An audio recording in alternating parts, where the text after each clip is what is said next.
ازيكم عاملين ايه؟ انت بتسعى وبتعمل اللي عليك ومستني تاخد.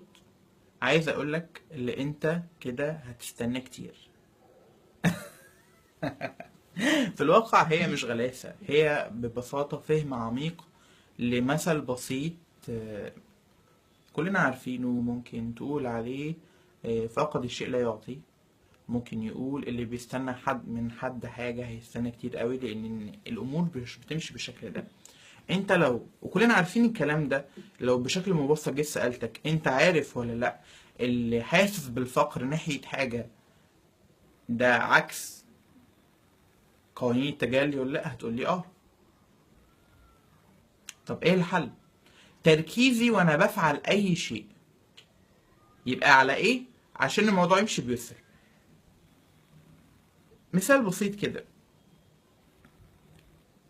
تركيزي وانا قاعد بذاكر، وانا قاعد بذاكر اي حاجة، بيبقى مش اللي انا افهم المادة بتقول ايه بالظبط واعرف احل نماذج الامتحان لما اخش في الامتحان، صح؟ نفس الفكرة بالظبط.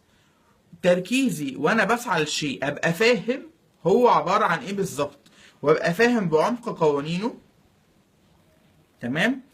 واركز ان انا اشحن نفسي من نفس الشيء اللي انا بسعى له، واركز ان انا اعمل اللي عليا. هتكون النتيجة ببساطة اللي انت هتاخد اللي انت عايزه. مثال بسيط، انا مركز على ان الحب يزيد في حياتي، فيتجلى علاقتي باهلي مثلا بشكل بسيط تبقى احسن. هشحن من ربنا الحب ده، وبعدين هديهم الحب ده، وهتقبل.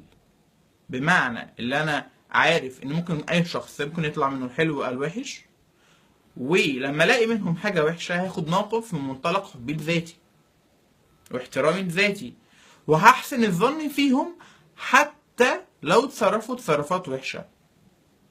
لان كلنا بنغلط، انا بغلط وانتوا بتغلطوا وكلنا بنغلط.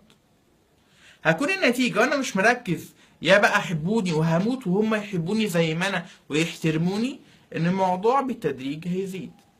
فانا ما استناش، انا اوريدي احس بالحب تجاه نفسي وتجاه الاخر، وابدا اطبق القوانين واحده واحده. النتيجه هتظهر لوحدها. اعمل اللي عليا، يبقى انا تركيزي في اي حاجه ان انا اعمل اللي عليا، وطول ما انا بعمل اللي عليا وباخد بالاسباب باذن الله كل حاجه هتبقى تمام. اتمنى لكم في السنه الجديده تتجلى لكم كل احلامكم. مساءكم فل.